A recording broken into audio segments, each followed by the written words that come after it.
Hey guys, welcome back to my channel. I haven't done a smell like celebrity video in a while and I kind of miss it. So today we are going through the fragrance favorites of Miss KC Concepcion. 6 months ago, KC literally showed us her fragrance wardrobe. One thing to say about KC is that having lived a part of her life in Paris, it is not surprising that her appreciation of perfume is in a whole different level. She definitely loves niche fragrances and is really into them. I Spy, Italy Ready Orange, Serge Lutens, Kilian, Byredo, and Frederic Malle in her collection. She's even friends with Francis Kurkdjian himself. Plus, she really can afford them. So, that's not to say that she doesn't like designer perfumes. She has some pretty popular and iconic designer fragrances in her stash. She has a whole entire repertoire of perfumes, and in this video, I have included 8 fragrances in her current armoire plus 2 honorable mentions from the Q&A. But before I jump right to the fragrances, if you like watching my fragrance videos, please don't forget to give this a huge thumbs up. Appreciate it if you subscribe to the channel if you haven't done already, and click the bell icon to be notified every single time I post a new video. I will also link my other smell like videos down below. Do check them out if you enjoy videos like this. So if you like to find out more about KC Concepcion's favorites, please keep watching. Eau de Magnolia by Frederic Malle. I have it here in a mini coffret. I got this from the Frederic Malle Fleurs Blanche sample set, which I will be reviewing for you guys soon, so please watch out for that. KC described this perfume as a goes with everything fragrance. This came out in 2014. Top note is Calabrian bergamot. Middle notes are magnolia, vetiver, and patchouli. Base notes are moss, cedar, and amber. This is a delicate citrus green magnolia, light, breezy, and chic. This to me is the scent of peace. Like if peace has a scent, this would be it. Nothing heavy, nothing offensive, nothing loud, not too sweet, not too green, not headache inducing. That's why this can go with everything. And although this is delicate, this by no means is discreet, as this has excellent sillage. People can smell this on you. A Fragrantica reviewer mentioned that the scent lasts for many hours and projects sufficiently that it seems to be carried on the breeze, as if you're smelling it from somewhere nearby rather than wearing it. And I couldn't agree with her more. This smelled feminine to me, but I learned that a lot of men wear this perfume too. A perfume equally loved by men and women is a super winner. Some people say this reminds them of Aqua Universalis by Maison Francis Kurkdjian, which happens to be in this list as well. And I can see where people are coming from. They have a similar citrus floral opening, but the main difference is Aqua Universalis dries down to a very clean musk that settles into the skin, while this one, Eau de Magnolia, manages to stay afloat and breezy and ozonic, not weighed down by any musk. If you ask me, and if we all can afford Frederic Malle, this perfume is a must-have, totally full bottle worthy in my opinion. So yep, this has been added yet again to my ever-growing wish list. You may have to get this from overseas. I don't think we have a local retailer of Frederic Malle just yet.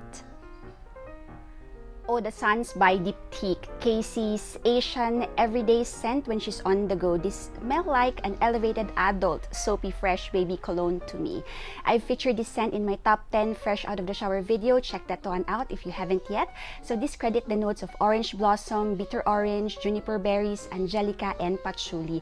The name Eau de Sens is a play on the words senses and essences, and I think the whole idea of this perfume is to capture the orange tree in its entirety, the zesty fruit, the sweet flower, the earthy twigs, and the leafy greenness. On initial spray, you will be welcomed by a blast of citrus and orange blossom, a little bitter with hints of green vegetal scent. This slowly transforms into clean, soapy, slightly aromatic scent, drying down to a more florally sweet and earthy perfume. This is something very artisanal, very niche, and I can see why KC gravitates towards this perfume. This has a similar vibe to Eau de Magnolia, but in an orange blossom kind of way. This may not be for everyone, so sample on skin and let this stay until the dry down. That way, you can experience the entire life of this perfume. Dyptique Eau de Sens is available at Rustan's department store if you'd like to check this one out. Seeing as KC loves Eau de Magnolia and Eau de Sens, it would make sense that she would love Aqua Universalis by Maison Francis Cardigan. The three are in the same general ballpark, I would say. So discredit the notes of bergamot, Sicilian lemon, lily of the valley, sweet orange, and musky wood.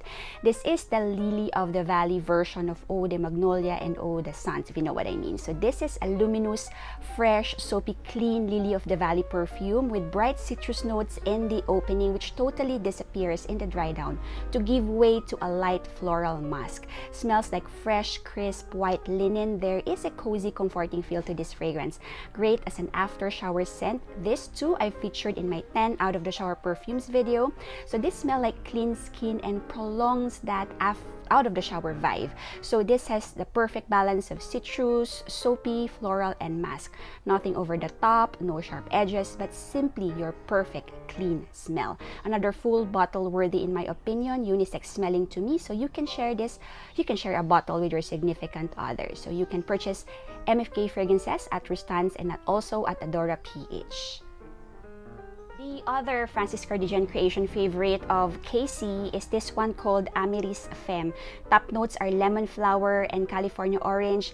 Amyris and iris are in the middle. Vetiver, musk, and amber are in the base. I previously featured this perfume in my Coco Mademoiselle dupes video. So if you're familiar with Coco Mademoiselle by Chanel, you'd have an idea what this perfume smell like. This one has a fresher, less orange blossom, more floral, airy opening than Coco Mademoiselle. This to me is about 80 to 85% similar, opening more like Mademoiselle Eau de Parfum, but the dry down is more reminiscent of Mademoiselle Intense, less patchouli but sweeter and woodier and more aromatic in the base. This is more of a daytime appropriate perfume in our local weather, I guess, because this comes across as something more airy. Very good sillage and projection, and I love the longevity of this fragrance. It lasts a good 8 hours on me, and more, especially more when sprayed on fabric or clothing. If you find Coco Mademoiselle Eau de Parfum a bit too cloying for daytime, give this one a try. Amyris Femme by Maison Francis Cardigan. I have here a mini of another KC favorite, Good Girl by Carolina Herrera. So KC bought this perfume for the stiletto bottle design, and because she loves sexy scents, this totally belongs in her collection. So Good Girl is quite popular as a clubbing, man-eater, femme fatale fragrance. This is a white floral fragrance, tuberose dominant scent with a little bit of jasmine. Very sweet with a sexy edge to it from a lot of tonka and vanilla in the base. I'm personally not a fan of this perfume. This is too cloyingly sweet for me, and I don't think I can ever wear this perfume, but that's just me. I do like the red stiletto flanker called Very Good Girl. That's a fruity floral rose vanilla perfume, totally different from this one. So Carolina Herrera for perfumes are available in major department stores locally. Decadence by Marc Jacobs is KC's clubbing perfume in this cute little purse bottle design. So Marc Jacobs is known for his Daisy line of perfumes. Those are sweet girl next door type scents. Decadence is said to be his mature, sexy, sophisticated range, a polar opposite to Daisy. So top notes on this are plum, saffron, and iris. Middle notes are orris, jasmine, sambac, and Bulgarian rose. Base notes are vetiver, papyrus, liquindabar. I don't know what that is. So this definitely is a statement perfume, not your sweet, demure, or girly persona. I gotta tell you, I like these a lot. It's interesting and unique. Opens with a spicy, fruity plum note, some florals in the heart, but not taking over the scent, and dries down to something bold and sexy and this inexplainable goodness. This will turn heads, not for casual wear for sure. Try before you buy. I think this could potentially be polarizing, definitely not for everyone. She didn't mention this perfume, but this is the only Chanel I spied on KC's top shelf, and this is Chanel Chance Automne, the polar opposite of Good Girl and Decadence. So Chanel Chance Automne is your effortlessly sweet girl next door type scent, demure and put together. This is probably one of the easiest perfumes to like. At least I cannot see anyone disliking this perfume. Great for everyday use, and to me this is a versatile fruity floral fragrance. not the best for lasting, but we can always respray. A very good dupe for this is, because this is a pretty penny, is Zara Apple Juice. Chanel perfumes are available at Chanel counters in major department stores. Another top shelf perfume is this one called Twilly Hermès by Hermès, inspired by the iconic narrow silk scarves available in colorful prints, also supposedly inspired by a young girl's free spirit. But to me, this isn't a young girl's perfume. Standout notes are ginger, tuberose, and sandalwood. Not your typical bubblegum sweet powdery tuberose, but the ginger accord gives this a warm yet fresh and lifted quality. The ginger also gives this a homey feel. Ginger is a-okay to me. I generally like ginger in cooking and it doesn't bother me in perfumes. It's also not too prominent on my skin. This dries down a sweet floral powdery musk, the ginger totally gone. Smelling this up close, I'm not too wowed, but I receive unsolicited compliments the one time I tested this out. Not too convinced about this perfume being full bottle worthy, but I will continue to test this out. I probably can get 1 or 2 more wear from whatever I have left of this tiny sample. Hermès perfumes are available at Rustan's department store if you would like to try them out. I have 2 honorable mentions from the Q&A part of her video. CKB is the first perfume she ever bought. Growing up in the 90s, CK was really popular and one of the must-haves. This is a very basic unisex smelling clean cologne marketed for men. Fresh and simple, great for teenagers. I talk about this perfume in my husband's perfume collection. I will leave a link in this video.